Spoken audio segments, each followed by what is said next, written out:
Welcome on, YouTubers, to a Sunday edition of Dunc'd. Joining me is Dan Feldman. And Dan, I guess, do we need something? We need something for the thumbnails here, huh? Yeah, I don't have a So- stock of them backed up like you do. I got to catch up. Okay. Well, your reaction to the Toronto Raptors fourth quarter shenanigans yet again.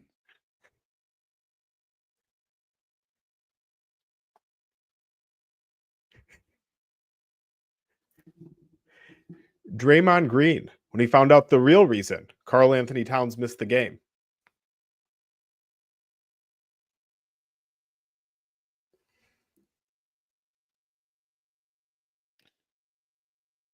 And the Oklahoma City Thunder's performance today.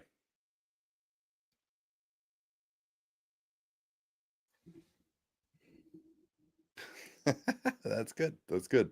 That's Steph Curry in 2022 Game 6 like there. Okay, let's do a podcast.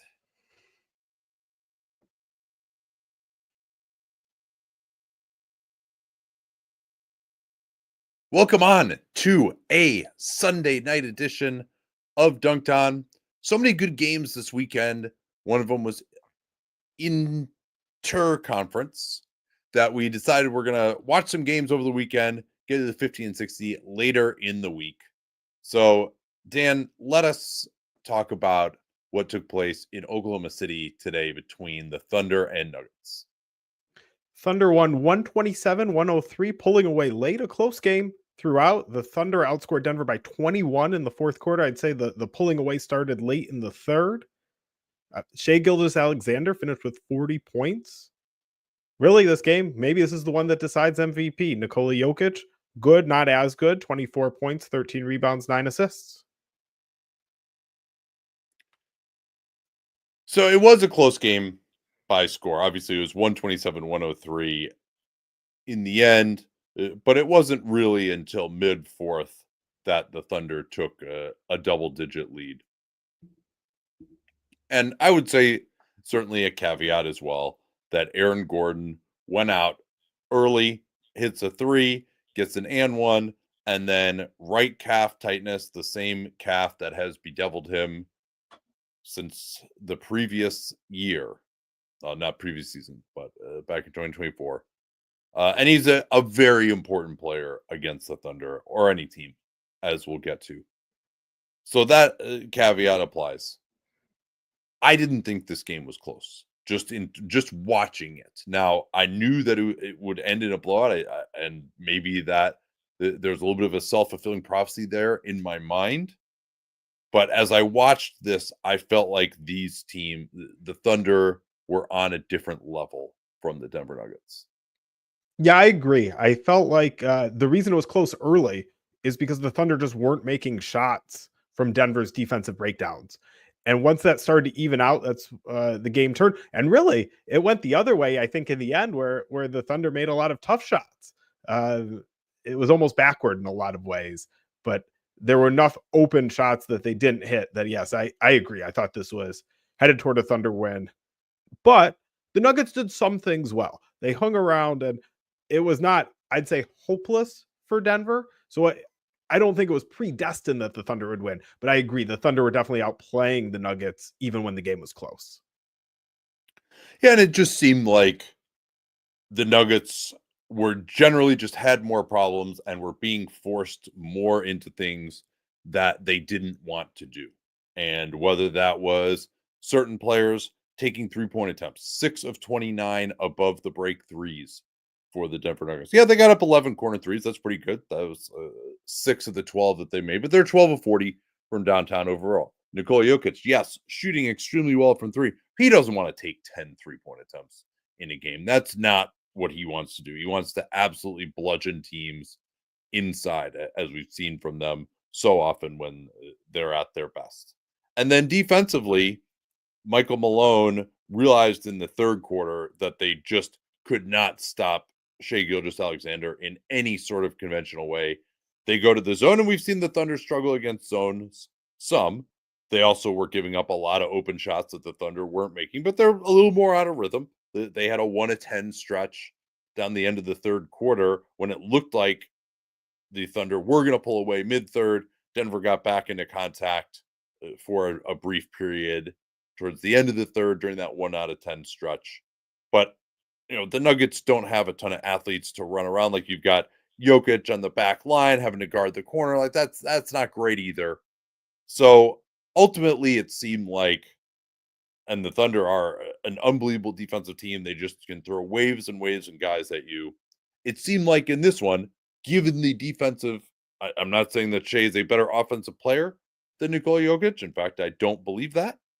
However, Jokic going against this Thunder defense compared to Shai going against this Denver defense, admittedly again without Aaron Gordon, I thought Shai caused way more problems. Yeah, and this was not an amazing Shai game. I think this speaks to the evolution of Shai and why he's in the MVP race. He shot just 15 of 32, 2 of 11 on three-pointers. He made a lot of really tough shots. He is able to up his volume in some of these games in ways he didn't in previous years. He's a very steady scorer, right? If anybody's read the Dunks, they know these stats because he keeps upping it. But he didn't have a 50-point game until this year, which was remarkable for somebody who's scoring 30 a night for multiple seasons. Not many players have scored at the volume he has without a single 50-point game. And now all of a sudden he has 4. And if he shot up to his standards today, it could have been another one. He still finished with 40, not shooting well. And so that's going to get the Thunder through a lot of tough moments when their offense isn't clicking at the highest levels. I thought the offense, other than Shai today, was actually fine for what this team was. Some ups and downs, but not a huge problem. But Shai doesn't want to wait around and find out that, oh, you know what, this was a game they need me to take over. He's just doing it. He has a different level of offensive assertiveness this year in some games. No, and considering how young he is too, that he can bring it like that all the time is a real advantage. So I want to get into a little bit more about why Denver couldn't guard him. I thought there was really only one player, and we didn't get to see Gordon trying to guard Shai much in this one, obviously. But Gordon, given OKC's size and the way that they started with Holmgren and with Isaiah Hartenstein, he probably would have needed to be more on the back line. Certainly could switch on to Shai. But the default matchup was Christian Braun. Christian Braun had a pretty nice series last year against Anthony Edwards. Very good defensive guard. I thought, you said he forced him into tough shots, and they're tough shots for everyone else.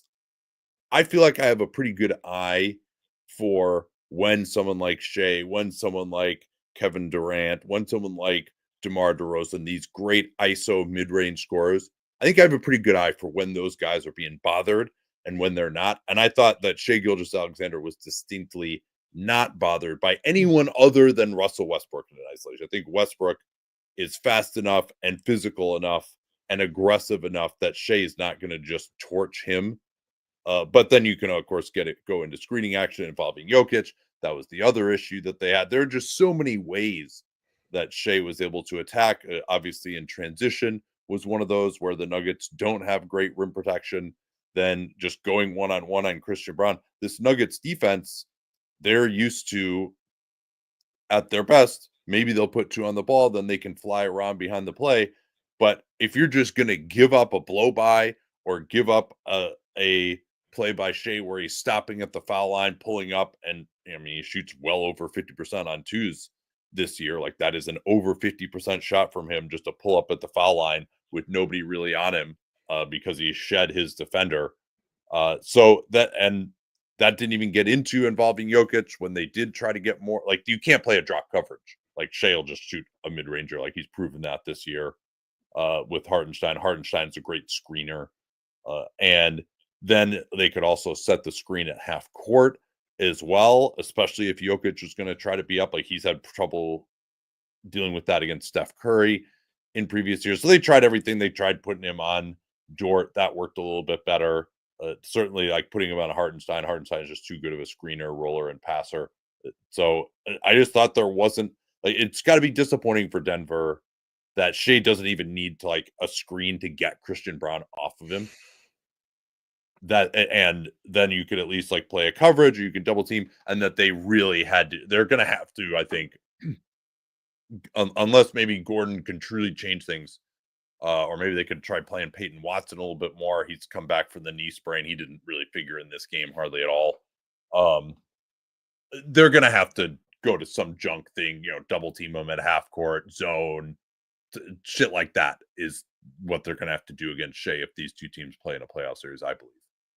I think you're right. I do think, I don't know, maybe it's just the eye of the beholder. He took 32 shots. I do think some of those Christian Braun forced him into some legitimately difficult ones, even for a player like him. A little bit rushed, a little bit farther away. Shai was still making a lot of them. So between the 32 shots, maybe we're just talking about different shots. I don't think we saw that wildly differently. And I think those skewed early, right? So you're hitting some tough shots early, and then late you get the good shots for a player of his caliber, and he's making those. And so it flowed in.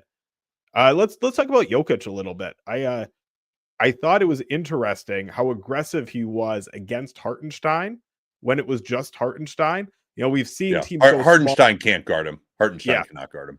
Yeah. But there were times when he's going against Hartenstein and he gets by Hartenstein, and guess who's coming for help defense? Chet Holmgren. Not a lot of teams have a help side defender like that, and that stifled him. And so a lot of Jokic's best minutes came when it was just Hartenstein. And I think that's something where the Thunder, right? You're talking about how the Nuggets can adjust to the star. I think the Thunder left an adjustment in their pocket because they didn't need it, but they could have more minutes with Hartenstein and Holmgren together, and that's going to give Jokic problems. Yeah, Chet had just missed 3 straight, and then he also actually should have fouled out. That was a key play. Denver partisans were rightfully upset, including Michael Malone, when Hartenstein hit Russell Westbrook in the face early in the fourth quarter. Westbrook went down. No foul was called. I thought Steve Jevy's thought on that was interesting, former referee, that he said basically, if a guy's trying to drive to the basket like that and gets hit in the face and just like falls down and loses the ball, the chances of a guy, especially now too with the flop warnings, a guy just like falling down and losing the ball like that without actually getting hit, like the referees will always say, okay, you got to be able to see it, right? Like you can't call it if you don't see it. And I thought it was interesting to hear Steve Javy say, like, maybe you have an exception to that. But back to the. It seemed to me like he was talking about like specific players with that too, and like Russell Westbrook, somebody who deserves the benefit of the doubt, which I also found interesting. If that's what he was implying. So back to Hartenstein. Yeah, he is not really a great post defender. He's a rugged player that does a lot of really good things. I don't think his technique is very good defending in the post. He tries to go for like the chest bump. And there's a couple reasons you don't want to do that. Number one is that the guy can just spin off of you very easily that way. If you're trying to thrust your chest forward to bump somebody, all your momentum is going forward. The guy can just spin off of you very easily. The second thing too is just that like Nikola Jokic is just bigger and stronger than Hartenstein. So why give him basically like the biggest fulcrum that he can use to just knock you backwards? Like, why let him hit you right in the chest and thrust your chest forward to do that? And then you're just getting knocked backwards and off balance. You're not be able to stop him. No, so you got to use your hands. You got to go for that Marc Gasol double quick chuck. I thought Hartenstein had some moments early, like denying the pass into Jokic, like we saw the Lakers have success with. But I don't, and Hartenstein also doesn't have like super long arms. He's not like quick twitch off the ground to really like bother Jokic's hook shots with his hands. So I think that was, they relied some on Chet underneath. Not having Gordon as a big target to finish, I think was also a problem for Jokic in those minutes. So because, if it's like Christian Braun down there or something, Braun had a really nice offensive game within his capabilities, but Aaron Gordon can get an alley-oop or get more offensive rebounds or just carve out space down low. Like he had one play early before he went out where he just like went right through Jalen Williams in the post, J-Dub. So, but I do think that's obviously one. I mean, Jokic also got him with like a couple of face cuts too. That's another thing where like if Westbrook has the ball and Jokic is moving off the ball, like he's going to make a cut. Westbrook is great at finding him there. That's been a big part of their synergy. So yeah, I think that was certainly advantage Denver in that particular matchup, but OKC has so many other interesting help options. Yeah, I mean the difference in the defensive depth of these teams, especially with Gordon out, is remarkable. One small part of I mean, maybe somewhat large, but just small in the outcome. The Thunder shot 22 of 25 on free throws. The Nuggets were just 11 of 20. Not sure how much to take from that. I think the only Nugget to miss more than one was Jokic, who was 2 for 6. But just one of those days that makes it a little tougher. Yeah, that is surprising. And yeah, I mean, it's not like Denver couldn't have possibly won this game. That's not what I meant to say when I thought that OKC outplayed him and had the better of the run of play. They could have made more free throws. Shaq could have fouled out in more of the Thunder's 14 blocked shots could have been called as fouls. Michael Malone certainly, when he got his technical, one was on that Westbrook play, but then he thought that right before that, I can't remember who it was, who just maybe I think it was Zeke Naji. He thought that Zeke Naji got smacked down low. What else do we have from this one? There's so much to talk about, given that I think these are the two best teams in the West.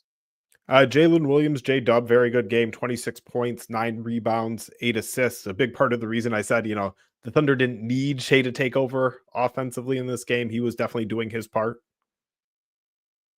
Yeah, plus 17, second best behind Holmgren, who was plus 32 for the Thunder. But J-Dub, of course, he's the stalwart, their one main offensive guy without Shai. And I thought it was interesting. Seemed like Mark Daigneault changed up the rotation a little bit, tried to mirror Hartenstein and Jokic, and then Michael Malone actually left Jokic in the second half to start the fourth to get him some minutes just up against Chet, particularly with Chet's foul trouble looming. But I thought the Chet J-Dub combo, Daigneault has talked up the J-Dub Hartenstein combo before as having good numbers. I checked that recently. They're not particularly good. It's close to even, which is fine with Shai off the floor. But I thought Jalen Williams just was good in this game. I thought that he was able to beat certain Nuggets defenders. Like he was very effective against Jamal Murray. Obviously, the less said about how well Jamal Murray guarded Shai, the better. But I thought J-Dub was able to get to his spot against it, hit a couple of tough ISO fadeaways from the mid post off the dribble, going over that right shoulder. Had another play where he got stopped by Westbrook and then attacked him 2 or 3 more times. Probably the Nuggets should have brought more help after Westbrook stopped like 3 attacks in a row, and then J-Dub finally stepped through for another one. But I thought the Nuggets are not being a great rim protecting team, and particularly because they played Zeke Naji at backup center rather than the 4 exclusively, as they have recently. They didn't play DeAndre Jordan in this one, and probably couldn't have because they would have been going up against 5-out spacing with DeAndre Jordan. Is probably not great. So I thought that J-Dub love, especially if Shai's out, to just get the ball and just attack absolutely as fast as he can, make, miss, whatever it is. He profited a lot with that, got to the foul line for 11 attempts. And this is not the best defense that the Thunder might face. I think J-Dub would struggle against some of those. But against this Denver defense, he was totally fine as a second option. And there are enough places for him to attack. And then he also played his usual excellent defense. Speaking of the Nuggets defense, I thought we saw the full spectrum of Nikola Jokic's defense. I think this really just is the type of game that reinforces who he is as a defender. Slow on his feet, but also smart, quick hands, active hands, can make enough plays to compensate for that sometimes. I think this is a matchup that gave him more trouble, but you also saw the positives. So not hopeless for Denver on that.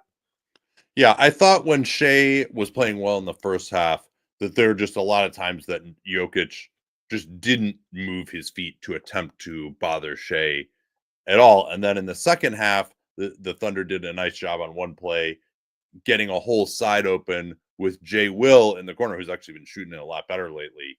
And Shai was able to drive. Jokic's like, okay, Michael Malone, I'm going to do it. I'm going to get my entire body in front of Shai Gilgeous-Alexander. And Jokic, if he can get it, if he actually makes contact with his body, he never gets called for a foul in those plays. I call it the fat guy defense, but he actually can be pretty effective as a rim protector, and he's got the good hands too. But Shai was like, okay, I'll just throw it to the corner for Jay Will for a wide open 3, and he made it.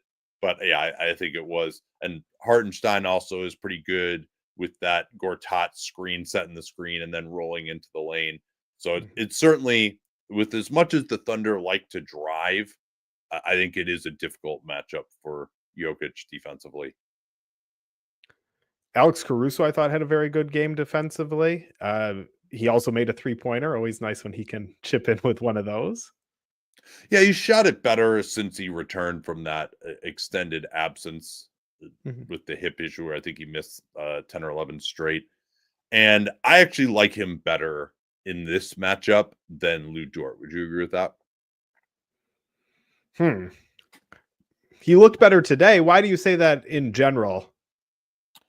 Well, I think a couple of reasons. I think Lou Dort he's a pretty decent set it and forget it defender, but Caruso is better as a help guy, and you just need to have Hmm. generally more help awareness. And particularly if you get switched on to someone against this Denver team, there are people that you can help off of. You really need great defense to muck up things up in the lane, make it crowded, force turnovers. And I think Caruso is a little bit better at that. And then he also is better at getting over screens. Like there was one play in the fourth quarter where he's on Jamal Murray, and you just don't see this where Jamal Murray like tried to do the handoff game with Jokic, and like 2-3 times they tried to run it again. Caruso just apparates on the other side of the screen, and they can't really get any kind of an advantage. So I do think like Dort. Oh, and then the other reason too is particularly against the zone. I think Caruso, like I might trust Dort more to make a wide open three. He's a little bit more of a gunner, but Dort is just so bad inside the arc. His decision making is terrible. He'll turn it over. He has zero ability to like power up and finish inside. And Caruso has been pretty solid there. Like he can push the ball up in transition. He can make plays in the middle of a zone or off of a closeout, getting into the lane. He had a beautiful slip to the basket out of pick and roll and finished with a hook shot. That was awesome. I think he just knows how to play. He steadies this group. He's a very important guy. They didn't even play him until the start of the second and the start of the fourth in both halves. And so he really helps steady that group without, I mean, because he's probably their third most qualified perimeter ball handler. He's starting to do more of that stuff after I thought that had really atrophied the last couple of years in Chicago. And so I think he's on a minutes limit. They don't want to play him more than 20 minutes, but I think they will get to a point in this series where they're like, okay, I think we need to play Caruso because the Nuggets would be much more attuned to just helping off of Lou Dort, and particularly if Lou Dort isn't going to make shots, like he can't do anything else on offense. Yeah, I guess if you see the offensive difference, I was wondering if you're going something with defense. I mean, I What? think Caruso is better on defense Yeah, than Dort yeah, in most matchups yeah. too. Okay, okay. We're agree. I just wondering if you saw something specific in this one that made it more pronounced. But I got you. Yeah, Uh, I think it's just more that the Nuggets can force some of those secondary guys to be able to make plays, mm, and it's a scramble situation. And Lou Dort does really poorly in those situations. I think Caruso really punches above his weight with his intelligence. gotcha. Jamal Murray. I'm curious what you thought of his game. I feel like for so long in the season, hey, Jamal Murray doesn't have it. That's a big reason the Nuggets aren't going to live up to expectations. Then he starts playing better, and I felt like this game, we're kind of headed back toward. I don't know if this is a new reality. There were moments where he looked good. He looked spry, and I guess if I'm describing you as spry, that is probably not a great sign. There were moments he looked spry, and moments that just look kind of lethargic. He finished with 17 points, but shot just 6 of 17. Sometimes look dynamic though, but sometimes not. Yeah, it's interesting. Murray, you can teams will like go under on him in that two-man game sometime, and he just doesn't want to like take that three on the move necessarily. Like I think when he is getting up more threes is when he's more dangerous because I do think Mhm. against this team he's not really going to be able to get to the rim and finish. And I just there's no one really for him to attack, unless they're playing Isaiah Joe or something. And I mean, again, like Lou Dort is a pretty good player. I'm not saying that he just like shouldn't have been out there or something because he helped hold Jamal Murray as the primary defender to 6 out of 17. And I still wonder maybe at some point if they would go with Lou Dort on Nikola Jokic in a playoff Ooh. series. Obviously, they wouldn't start that way. So, yeah, this was like Michael Porter Jr. had himself a pretty nice game, although he somehow was negative 33. And I thought the Thunder actually could do even more attacking him defensively than they did, getting Shea going at Porter Jr. downhill. but he was pretty good on the glass, fought hard there, and was able to make some shots with 24 points. But yeah, I think I agree with you that Murray just, it seemed like he wasn't that featured. He still like is just like when Jokic is off the floor, he just like they don't really like go to him. It's odd. Like it's Westbrook, or it'll be, you know, even Christian Brown, who was really good with his. He was actually the one guy who did have some success finishing, but they also were guarding him with Chet Holmgren a lot of the time, and so that just made things pretty difficult for overall for the Denver offense. I thought Russell Westbrook had a very good game for somebody who shot 1 for 9, and that's a killer. When he shot 1 for 9, I'm not saying it was a good game overall, but he was active on the glass, 11 rebounds, 7 offensive, kept the ball moving, 5 assists, was active defensively. I'm not expecting him to be a lockdown defender, but I the mean, I think one on circumstances. one, he's one of the toughest guards to score on. And I think he can still lose focus sometimes, but he since he joined the Clippers, he's been good on defense. I Yeah. would say, like, very good. Like, he's actually lived up to what he considered himself to be earlier in his career when he was like, "Oh, I'm the best defender at my position. I'm the best rebounder." I was like, Russ, you're very inattentive. So, but yeah, I think the 1 of 5 from three. He's someone who just his like bludgeoning offensive game. He did get the 7 offensive rebounds. Like I do think that's if these teams played a playoff series, like Denver might win a game because of their offensive rebounding, and Russ would just sort of hang out around the dotted line and get these more loose rebounds that would bounce around. And I think OKC, unless they go with the 2 bigs together, they still are not going to rebound very well against this team. But Russ, like, he can't just like smash his body into the lane and expect to score against this team that blocked 14 Nugget shots tonight. Yeah, Jay Will for the Thunder, 3 of 5 on 3-pointers. I think we talk about this every time.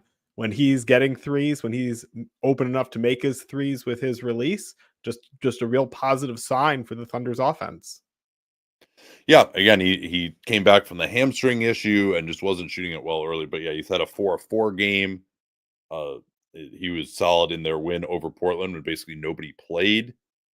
And yeah, if you can just get that out of the center position, like he's not a great, like he used to be this incredible charge maven. Seems like guys have kind of figured out to not run into him anymore. And he's okay on the glass, but he's a little slow of foot. We didn't really see him defending Jokic in the post one-on-one particularly, and he can certainly also be attacked in a pick and roll situation. But if you're a center who shoots 3 or 5 from 3, you can make up for a lot of ills. And he'll still like he'll fight hard, he'll get into the right position. He's just kind of limited defensively. What else do you have from this game? Yeah, Aaron Wiggins, they didn't really need him to do that much. He had 30 against Portland the other night. But to just be able to throw Alex Caruso, Isaiah Joe, Aaron Wiggins, Cason Wallace, Jalen Williams, even Kenrich Williams came in and was +5 in 4 minutes when Chet got into foul trouble in the second quarter. Like that's 11 guys you can throw out there who are all good. And then Denver just like once Aaron Gordon goes down, they actually ended up playing Jalen Pickett 16 minutes, and he had one of the worst air balls of the season from 3 as his first shot, but looked a little bit more confident after that. Ended up going 1 out of 4. Still not a confident above the break shooter. Peyton Watson only played 6 minutes. You would just hope that there's a way to play him more. He really has, with the injury, and just like he's been a big disappointment, I think, for Michael Malone this year. He, of course, got taken out of the rotation in the playoffs last year. He was someone that I was very, very excited about. And I do think Aaron Gordon, I know he had to leave, but the way he's been shooting the ball recently, like part of the reason Nikola Jokic had 20 assists in that unprecedented 30-20-20 game was that Aaron Gordon was shooting great from 3. He's been very aggressive, even taking him above the break. So they desperately missed him in this one for sure. But I think as of right now, if these two teams play each other, there's a lot of water to go under the bridge between now and a potential matchup, if it even happens. But this feels like a 5-6 gamer to me right now. Probably 6, just out of respect for Jokic. because he can figure stuff out in a playoff series. But the Thunder just come at you in so many waves defensively. Yeah, I agree with that. The one other thing I had from this game in the first quarter, there was kind of a nifty play showing off Jokic's basketball intelligence. Uh, Westbrook had the ball in the left wing, and J-Dub was kind of at the nail, ostensibly on Christian Braun on the other wing. And Jokic comes around and effectively uses J-Dub to set the screen for him to just kind of come around to Jokic's man guy, got hung up on J-Dub, comes around, gets the pass from Westbrook. Just, there's just so many plays throughout the game where Jokic finds something clever. Yeah, those face cuts against the opposing center, he gets 2 layups out of that per game. The transition for both teams, because these are 2 of the best transition teams, Denver really had the better of that in terms of efficiency. I thought Christian Braun he's really Jokic is one of the big reasons for his success, but he is a great finisher. He'll just go right into the chest to anybody. He is relentless running the floor. He can make plays off the dribble, 2 or 3 dribbles once he catches it in that wing area in transition. So he was the big impetus. However, half court first shot offensive rating in this game, 120 for the Oklahoma City Thunder, 85 for the Denver Nuggets. That's half court. So Denver did more on the offensive glass, did a little bit more in transition, but it was like that just shows you how limited Denver's options were for dealing with Oklahoma City. And then just one other point I should have made when we were talking about Denver's lack of depth, lack of guys who can step in. There's this victory lap of, oh, see, look how smart the Nuggets are for giving up KCP. He's not having a good season in Orlando. Christian Braun's out playing him, which sure, except you don't miss Christian Braun because you don't miss KCP because in the starting lineup, you miss him as a reserve. You could have elevated Christian Braun. You need another reserve. And as much as KCP has struggled, the Nuggets could just use anybody who could play and contribute in games like this. No, I think you're definitely right, particularly with Gordon out. It could really be a house of cards for them because you can't be playing Jalen Pickett in a playoff series against Oklahoma City. Like, that's just not going to work.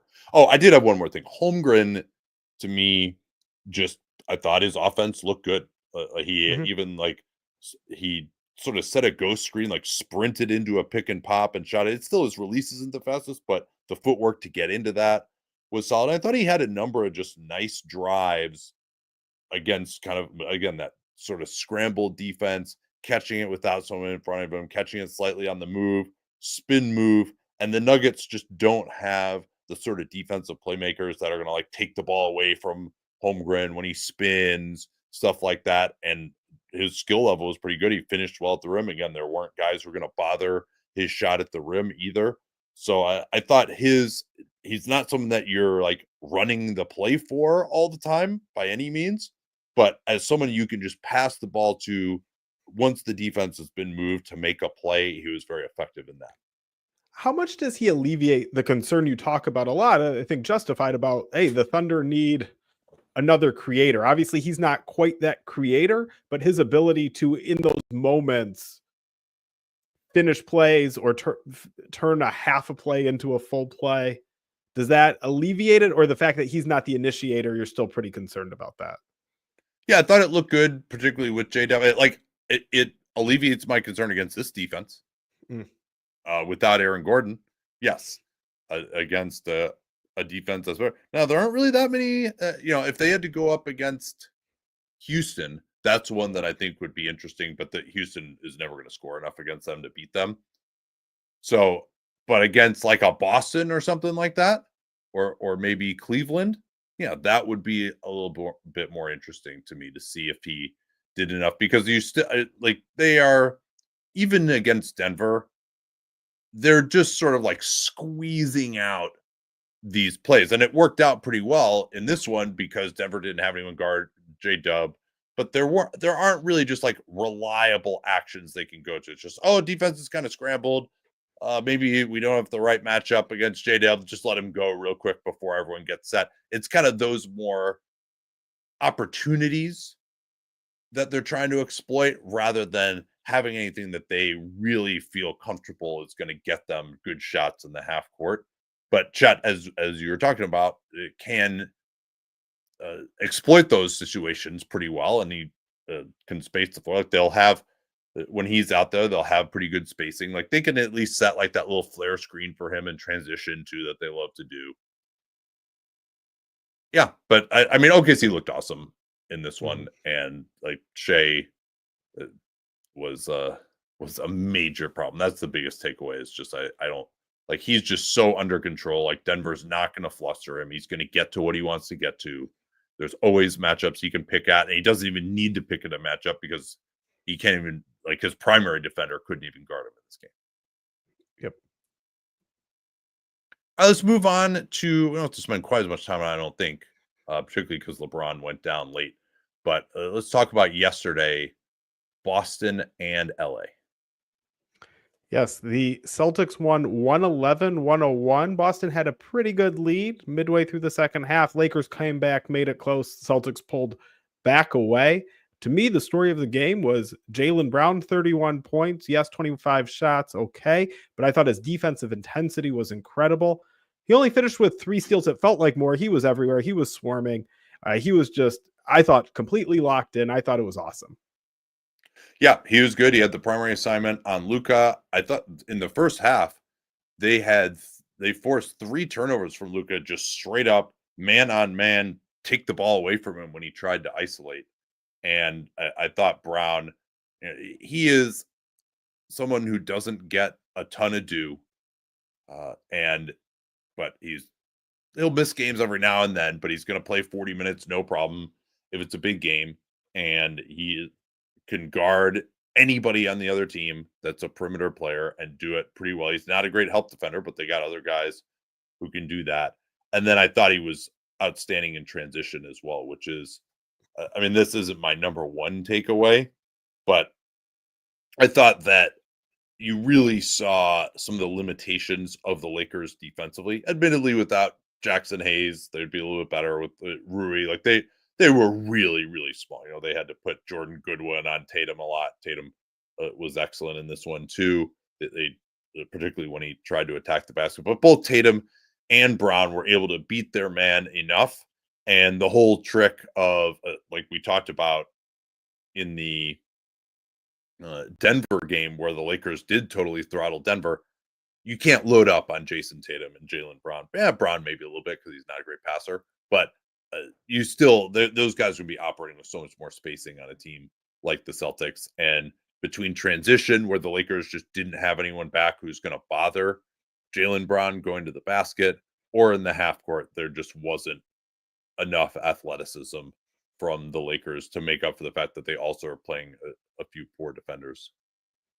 Yeah, to me, this game, this stretch from the Lakers just really highlights how much Rob Pelinka needs to get it right over the offseason to add that rim protector. And it's probably gonna be the same person. I thought there were stretches during this game where Luka especially missed having a lob threat where that could have opened up some things, and that's just not there, especially if Jackson Hayes isn't out there. And that you can get that player, that's one, right? The rim protector and the lob threat. And it made me wonder, where would they be with Mark Williams? I don't think he's making the defensive difference at all, but he's the lob threat, and that helps as an element. Maybe it's a bullet dodged, or maybe this is their best chance, right? Luka and LeBron, when he was playing, or have been playing at such a high level, I wouldn't want to waste this chance. But to me, well, that means you're really all in next year because you cannot wait any longer on LeBron. And there's a good chance this is the best sidekick Luka has while with the Lakers. That's, not a knock, right? LeBron, even at this age, deep in the playoffs, that could be very good. And so you see the possibilities there. But I'm with you. There was just some missing pieces to match up with one of the league's best teams. No, that's right. And that was kind of a theme, again, from the earlier game, too, where the Oklahoma City Thunder, other than maybe being like half a shooter and half a creator short, are a complete team in the sense that they're just not going to put liabilities out there. And if you fill out those NBA 2K bars for all the attributes of a team, they're filling out most of them at a very, very high level. The Celtics are probably the ultimate version of that team that's filling out all those bars. Probably, I would say actually the 19 Raptors were a very, very complete team. And then obviously, of course, the Golden State teams that could do it all in pretty much every way. And the Celtics are kind of like that too, even if they don't have just that one absolute unguardable superstar, but they had guys who are unguardable. Again, when we talked about Luka Doncic and LeBron James, in theory, better offensive players than Jason Tatum and Jaylen Brown, but Jason Tatum and Jaylen Brown going up against the Lakers defense versus LeBron James and Luka Doncic going up against the Celtics defense, and it was advantage Tatum and Brown. The big thing that we need to talk about is just how ISO heavy this game was overall, and particularly from the Lakers standpoint. Now, Luka, he was clutching at his lower back. He's questionable for their next game in Brooklyn. LeBron ends up getting hurt, although he was playing very hard early. I thought the Lakers' best offense was actually LeBron trying to back down against smaller players like Derek White and then making a play out of that. But you could tell that LeBron was taking it seriously when he did that. You could tell Joe Mazzulla was taking it seriously when he played Jason Tatum for 45 minutes in this game, although the Celtics did lead by 20 at the end of the third.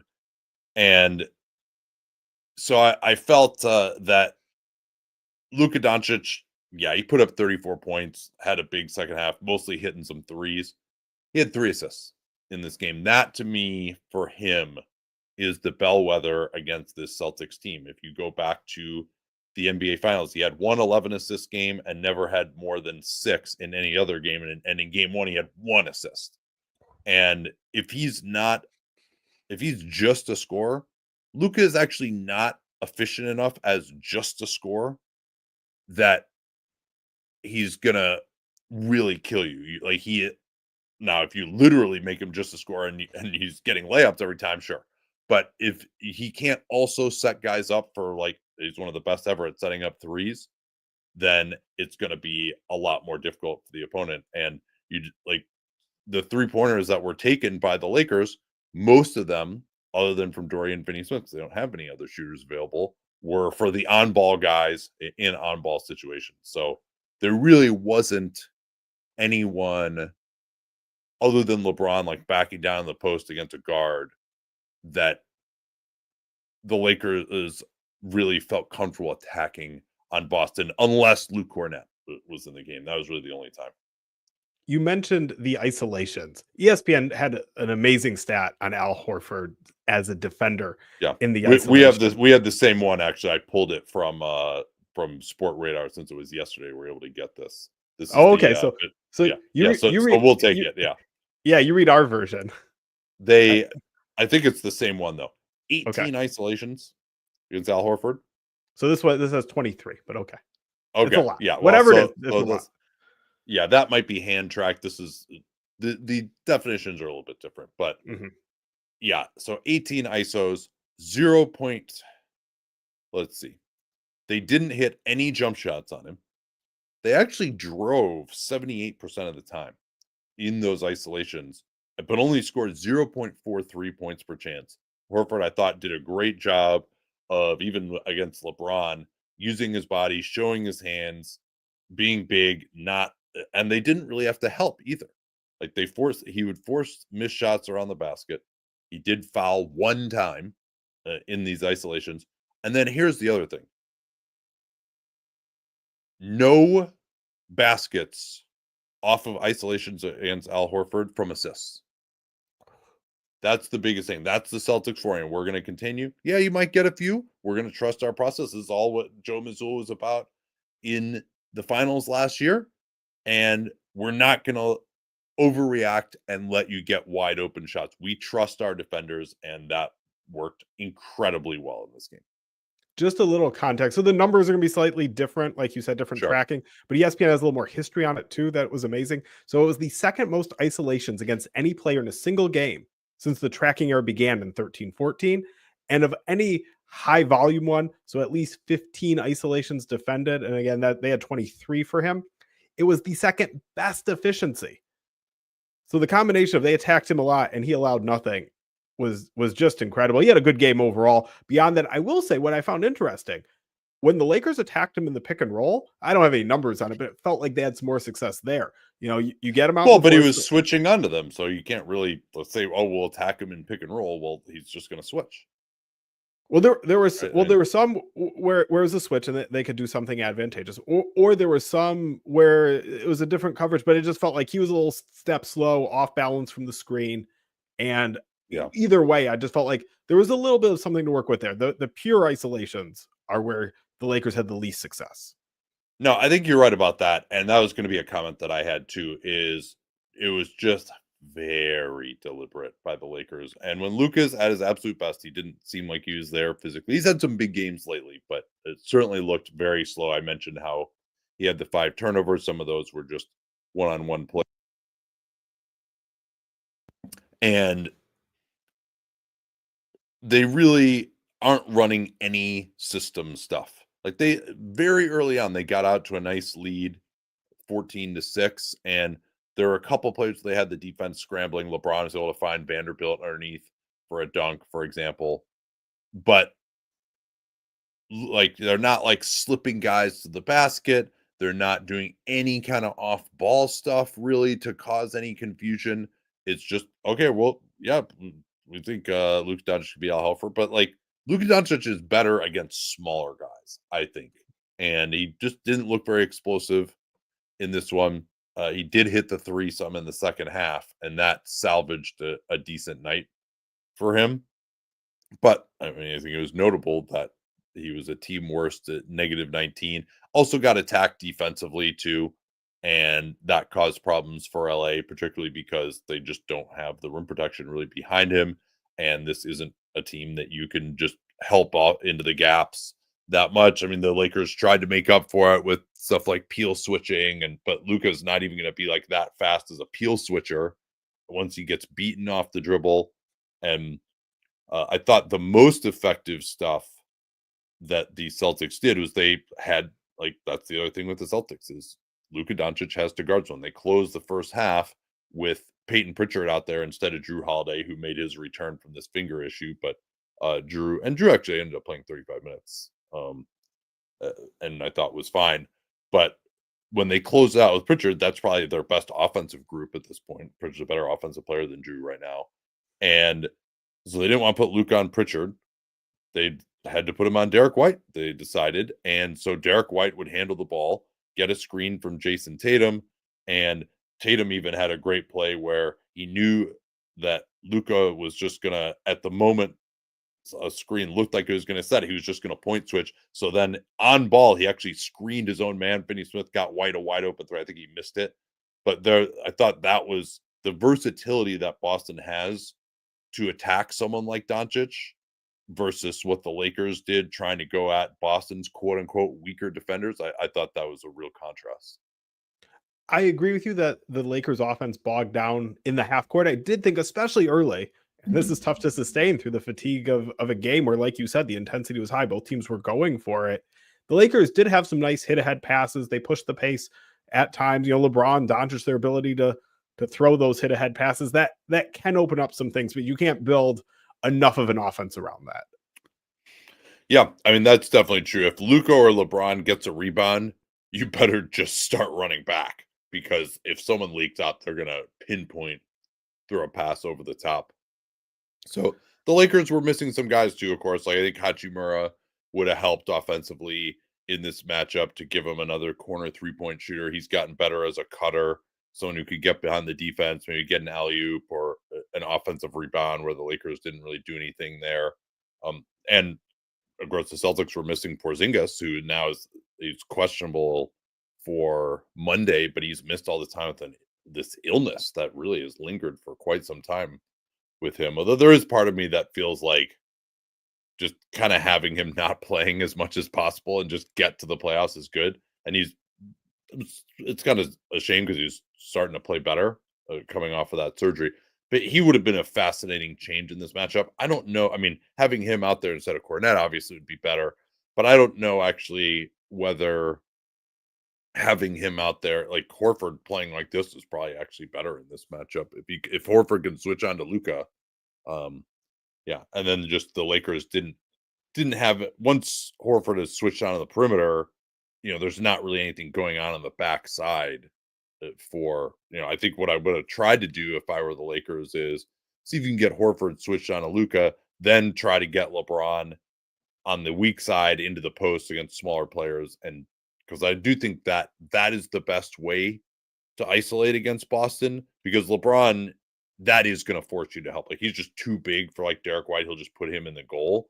And then you do have to help. And LeBron also has much better passing angles out of the post than trying to make a drive to the basket. I did think, though, LeBron, him trying to isolate against the likes of Horford was just hopeless. Like, he's just not a great isolation player at this point in his career. Probably says something about Jason Tatum that we've gone so long without mentioning 40 points, 12 rebounds, 8 assists. I mean, he was 45 minutes again. That was remarkable. Yeah, so some of that is volume, but the ability to put up that volume is obviously impressive. And I don't, as impressive as that line is, I didn't think he shined so much. Like I said, Jaylen Brown was the one who jumped off the page to me just watching the game, but Tatum was excellent, right? It's my fault for taking him for granted, somebody who can put up a line like that. No, I agree. And I thought he has probably become Boston's best passer at this point. When they did try to play through him, he ended up getting up 16 threes in this one and got to the foul line for 12 attempts. But there were moments where if someone like Austin Reeves got switched on to him, I thought he was just very steady. Only 3 turnovers for Tatum as well. So to get up 34 shooting possessions, only 3 turnovers, and also have 8 assists, like, that's very efficient work for him. Celtics only had 9 turnovers in the whole game. That's like, this Lakers team is just not going to be able to force turnovers with the personnel that they have. There was one maybe like 6-minute stretch in the first half, or maybe it was less than that, but where Luke Cornett and Trey Jemison were both in the game, and everyone's like, "Oh, thank God! Finally, we could just run a normal pick and roll. We don't have to deal with all this switching. This is great." Yeah. Anything else you had on this one? I thought it was interesting. There were times it felt like the Lakers were attacking straight at Derek White. He's obviously a great help defender. I think he's a good on-ball defender, but that's one way to make him not a help defender, is go right at him. No, I think that's when you have guys with that size, that's probably would be the approach that I would go to. Where I'm not sure that White is that good against LeBron in the post, or Luka even in isolation. I mean, Luka again just didn't look explosive. It's like he wasn't getting by guys. He was turning it over. And Boston, they fuck around at the end of games. They take a 20-point lead against everyone, and then it's just how much are they going to let them back into the game. Let's see if I had anything else here. I also thought there were moments when Dorian Finney-Smith and Jared Vanderbilt were out there. Vanderbilt's a little more up and down, but you could see, you know what? Maybe those could be some good defenders. And you have LeBron and Luka doing the offense. And if you could also have a rim protector out there to bring it together, you can see an outline of like, oh, that could be an interesting lineup. That could accomplish things. Yeah, it's tough with Vanderbilt just against the Celtics, a team that's very attuned to his inability to shoot.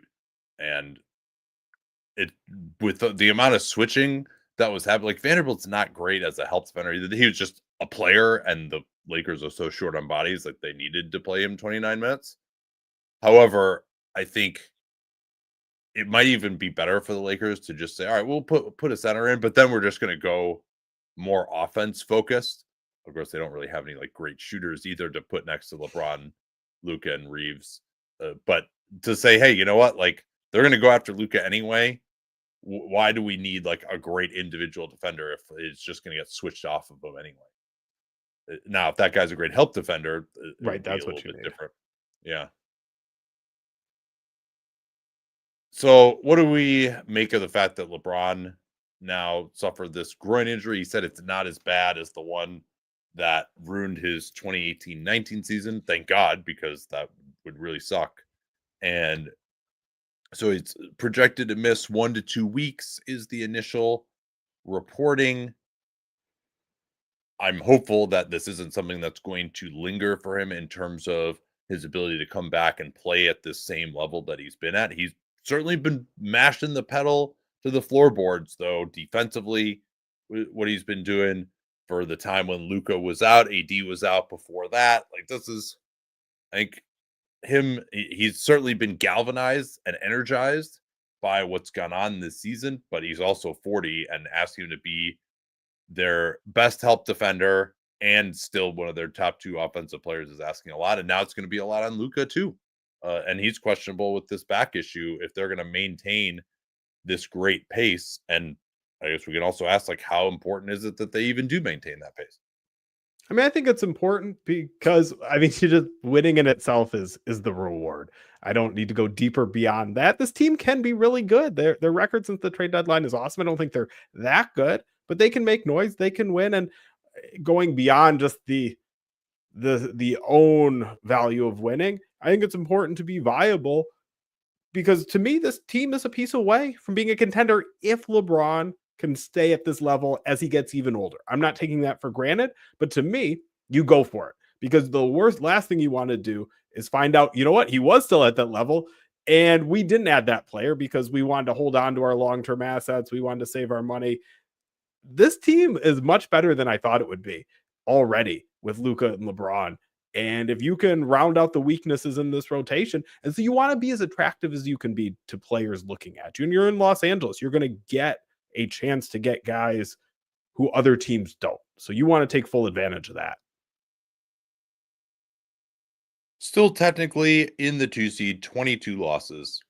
Denver's at 23, Memphis 24, Houston 25, Golden State 28, Minnesota 29. Minnesota's actually won 5 straight now. Clippers 29, Kings 29. That takes you down to the 9 seed. Suns beat the Mavs today. They're now only 1 behind the Mavs in the loss column. I expect that they will surely pass the Mavs. We'll get into all their injuries shortly. Blazers might be heard from too at 37 losses. But for the Lakers, I think I don't want to fall below the 3 seed. I want to not have to. I think they can beat any of these other teams.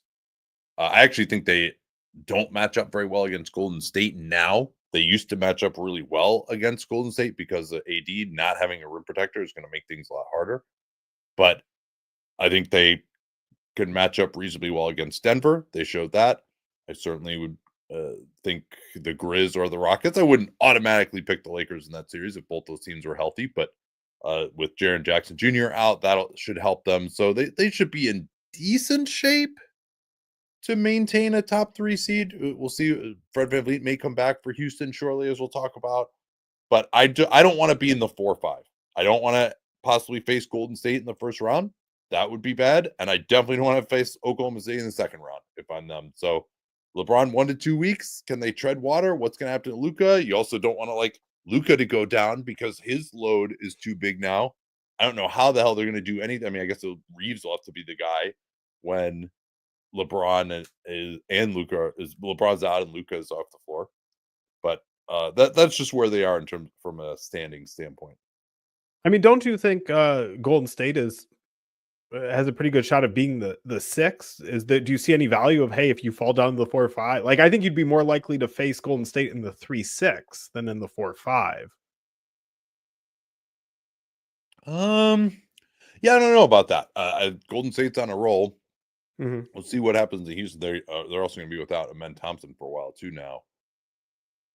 And yeah, I mean, I think until the very, very end, everybody's going to need to keep trying to win because you don't want to end up as the 7th seed. Right. And Golden State sure as hell doesn't want to be in the play, and they've lost there twice. All right. We ready to talk a little news here? Let's do it. Where do you want to start? Well, let's just finish up on some of these teams that we talked about. Denver did get Vlatko Čančar back from his knee surgery. He hadn't played since November 19th. I don't know that he'll be in the rotation. And they did get Peyton Watson back from the sprained knee. However, Julian Strawther has a sprained left knee. He will be reevaluated in 4 weeks. Hard to imagine that he could possibly figure now in the playoffs. He had really struggled some defensively. He was awful in that loss to the Lakers defensively that we talked about a bit ago. And then, of course, now Aaron Gordon is re-injured his right calf, left with soreness. Maybe there's some hope that he kind of you got to get it warmed up that day. He's sort of in that realm now, and he's sat out a couple of games and come back from it. But they would love to be able to get some rest. And Jokic is playing a ton of minutes too. They really went for this one. So there a lot of kind of wounded teams right now in this range. Memphis, of course, without Jaren Jackson. And then Houston, we can talk about some of their injury issues too. Yeah, before we get to Houston, you have a note in here that you're Yeah, sorry. curious about Jokic's 30-20-20 game. And the part that stood out to you was 30 points, 20 assists. How many times has that alone happened, let alone the 20 rebounds? Obviously, never at the 20 rebounds. That is the 19th in NBA history. Current players to do it: Trae Young, Luka Doncic, Russell Westbrook with the Wizards. And then before that, it was back to Mahmoud Abdul-Rauf. And I believe Oscar Robertson has the most of those games with 4, Tiny Archibald with 3. Okay. Yeah. I mean, because the rebounds, I mean, it's amazing to get 20 rebounds in a game anyway, but that also is kind of like, well, you got 30 points and 20 assists, and you're also a center. So, but now it's pretty awesome to get 30 points and 20 assists and also be a center. So, yeah, that was pretty amazing. That game, and yeah, it helped that a lot of guys hit shots and it went into overtime. But that was one of the most dominant games that we've ever seen. And yeah, it's going to be a fascinating MVP race. I imagine Shai, because the Thunder are going to run away with it, that most people are going to vote for him. But I'm fascinated to see where I am going to end up on that, and Danny as well. And yeah, I guess just to finish out with some of these other teams we mentioned, Porzingis, Drew coming back, and then the Lakers. Nothing that we haven't mentioned for them, I don't think either. So yeah, let's get to Houston. Yeah, you did already mention Amen Thompson, according to ESPN, is going to be out 10 to 14 days with a left ankle sprain. It's a big loss for them, how he was playing. A little up and down. He's one of those players you love to talk about where everybody knows this is good games and not his quiet games, but more good games lately. Definitely an exciting young player. He will be missed.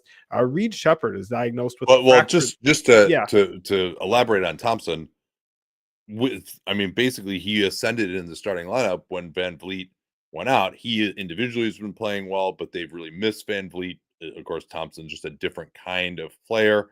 Also worth noting that Jabari Smith was out during that time as well. So I was fascinated to see how the rotations and lineups are going to shake out. And now we've got a men out again.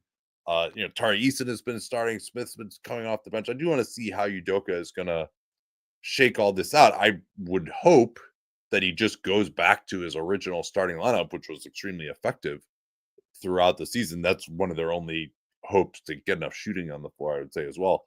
And then, yeah, total bummer about Reed Shepard. Yeah, diagnosed with a fractured thumb. He's going to miss at least 4 weeks. The good news for Houston, Van Vliet is questionable for tomorrow's game against the Magic. He's missed the last 4 after aggravating a strained right ankle, and that's what the injury that had him out for so long. Yeah, I don't know. Strain, sprain, not sure which of those is accurate there, but what else we got here? Let's talk about Sacramento. I know you've been fascinated by all the news coming out with De'Aaron Fox's return. He did an interview with Michael C. Wright of ESPN. Anthony Slater and Sam Amick at The Athletic had some fantastic reporting of everything going on in Jeremy Lamb's organization. What do you make of all this news? There's so many different takeaways. I'm sure we'll go through a few of them. I touched them on the Daily Dunks last week too. Where do you want to start with all that chaos in Sacramento? Yeah, let's start with Fox's interview and quotes, and then we can get into Slater and Amick's reporting. Some of these quotes were fantastic. Fox, I can't remember the last time a guy flamed his previous organization like this. Maybe it was like Shaq leaving Miami or something. But this was a remarkable series of quotes. He said, in part, yo, I've been here for going on my 8th year. If Mike gets fired, I will be going on my 5th coach. And I told them, I'm not going to play for another coach. I'm going to play for another team. he also he didn't necessarily refer to like chaos in the front office, but there certainly was the undercurrent of that. And he did also, I thought it was noteworthy. A lot of people were reporting this at the time. I would guess that they were getting this from Fox's camp. He confirmed it. He said, "You fire the coach and you don't do an interview. So all the blame was on me. Did it weigh on me? No, I don't give a fuck. But the fact y'all are supposed to be protecting your player and y'all let that happen, I felt at the time the organization didn't have my back." Okay, no, I think you do give a fuck, obviously, but but yeah, I mean, that was everybody at the time thought that was the case. And then it's worth noting too, in Slater and Amick's piece, they reported that it was not, in fact, Monty McNair's decision. We'll get into whose decision it was to fire Mike Brown. McNair awkwardly insisted at the presser after the trade deadline that he finally was forced to have, that it was his decision. Nobody seemed to believe that at the time. It seems that he turned right around and leaked that no, it wasn't his decision, or somebody else did. McNair apparently, since the firing, has kind of been more out of things. Wes Wilcox has been more prominent in terms of like trade calls and stuff. There are teams. McNair, I believe his contract ends at the end of this year. And so that all is pretty remarkable. But yeah, I mean, maybe that's why Monty McNair didn't want to do a press conference, because he frankly was pissed off that they fired Mike Brown over his objection. So you noted this in the dunks. You thought that Fox like should have done more to make it clear they didn't want Mike Brown fired? Could have done more is what I'd say. You Yeah. know, it's Okay. you have to understand your place as the star player, a star player. And essentially, if things are going wrong and players aren't connecting with the coach, and you contribute that to that even a little bit, which he did by the way he was talking in the media, he did. He contributed to showing that No, I things agree. weren't right. We said that at the time. Yeah. Yeah. That if you're doing that or nothing, you are making it so the team can fire the coach and think maybe that's going to appease you. Maybe the Kings were wrong. And it's not totally clear to me whether Fox wanted to keep Brown at that time. I do believe him. I do take him at his word that he wanted Brown back over the summer. He wanted Brown to get an extension. And like he said, there are other players within the Kings who didn't feel that way. I believe that. I don't know what he thought of Mike Brown at the very end, but I do believe he didn't do enough. And maybe that was a lesson for him. Maybe he should have learned that he should have done more. He's a fairly young player in the league still, although has been through a lot being in Sacramento. Like he said, he's been through a lot of these coaching changes. But I think you have to know as a player that when you are that level of star, if you want the coach to stay, you've got to tell the team. You've got to put your thumb on the scale. Well, all right. He would say, number one, that he did do that during the extension talks. Is he supposed to call up the GM? Oh, by the way, we didn't even know who is making this decision. By the GM, you mean Jeremy Lamb, right? Yeah, to call up whoever it is and be like, after every loss, and be like, hey, don't fire Mike. Don't fire Mike. I still don't want you to fire Mike. I mean, I think now if did they show it through your actions and say, like, if they had come to him and said, hey, like, we're thinking of firing Mike, what do you think of that? Mm-hmm. Like, you would think that they would do that. Who is they though? Well, okay, right, yeah. but that's his entire objection to it. I think now was he playing hard? Yeah. Was he playing hard? Was he let's say, just ignore the conversations. Just watching him in the media, watching him on the court. Did he look like somebody who was invested in that coach? I think that at least psychologically, perhaps there might have been part of De'Aaron Fox that was just like, well, this is my excuse to get out of here. Yeah, if they fire him. But I think he had an understanding of just how dysfunctional things were. I think it definitely, and I mean, do you agree with me that they should have had a presser to explain it. Oh yeah. Yeah. Yes. Whoever made the decision should have had the presser. I don't care if it's Monty McNair or Vivek But Ranati. Jeremy Lamb was in the Bahamas at the time. How can he really? Was that where was the Bahamas? Some Caribbean destination. I think it was Mexico. But the as far as Fox, yeah, I'm with you that I do think he liked Mike Brown personally. They had dinner together afterward. I do believe he liked Mike Brown personally. And I also think that it was a way of saying, if this doesn't work out, like we've tried enough, I'm ready. Like you said, I'm ready to move on. I do think he had some hope it would work out, but I didn't think he wanted to try it again with a different coach, even a coach he would have liked. I think he had just run out of patience with the Kings, but was giving it one more shot. Okay, before we get to the front office drama reporting, there was this quote. During Mike's extension talks, some guys in the locker room didn't want Mike. Some guys wanted him to be fired during the summer, but I'm not going to say who. Throwing all your former teammates under the bus. It makes the firing look less surprising. Well, that's interesting.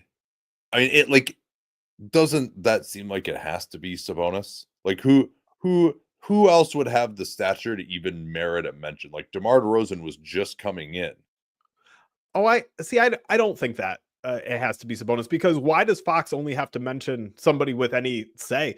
Honestly, you can go to almost any coach in the league, and I bet there are players on his roster who don't. But it wouldn't mean anything. Exactly. But but like so some guys wanted to be fired. Who are we talking about? Keon Ellis? Like no. It's like it wouldn't be noteworthy enough to mention it if it weren't someone significant. That's a reporter, right? That's a reporter's lens, where a reporter should vet that and say, you know what, this isn't worth mentioning. Why does Fox have to care whether it could just be somebody he's close with on the team? I would also imagine that the reporter probably had a good idea that it was worthy enough to be mentioned. I don't know. That's my interpretation. I don't know for sure. Okay, we're going to agree to agree on that one. Okay, I mean, like you're maybe more cautious about this stuff than I am, as our resident literalist. But but for me, I mean, I think our job is to try to interpret what it is. If you said, all right, who is the most likely person based on this quote and what I know about the situation, that would be my guess. That's, I think, what our listeners would like us to do. I don't know that for sure. That would be my guess. And that's I'm all for making guesses like that. I just don't think this is a case where I feel confident that you can know somebody with stature. Yeah, I mean, I don't know if I'm like confident. I don't know what I put on like 65% probability. We'll never be able to sadly do a Watpo on this.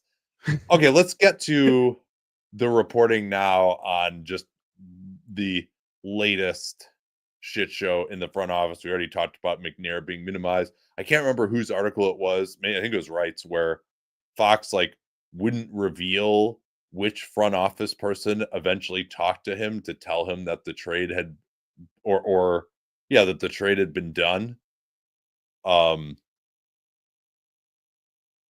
But yeah, this is like people seem to be believing that like Angeli Ronadive has all of this power now, and that Jeremy Lamb, when she was dating, or maybe she still is, I don't know, he had power at the time, and whoever happens to be whispering into Vivek's ear on a beach is the one that he's that they're going to listen to. I will say this: I thought that the reporting around Angeli Ronadive when she took the job with the Stockton Kings as first assistant GM, and then the next year the GM, I thought that was a little sexist. Like owners, offspring to get these jobs all the time.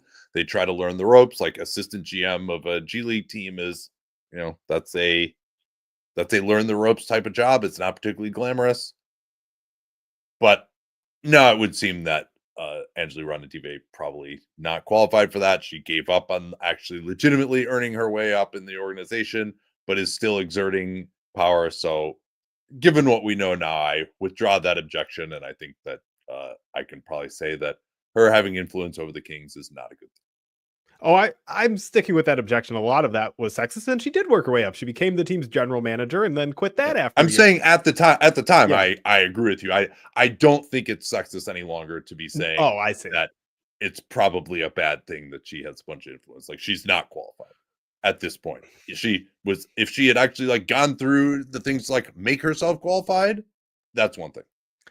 Here's the problem. The problem is Vivek Ranadive.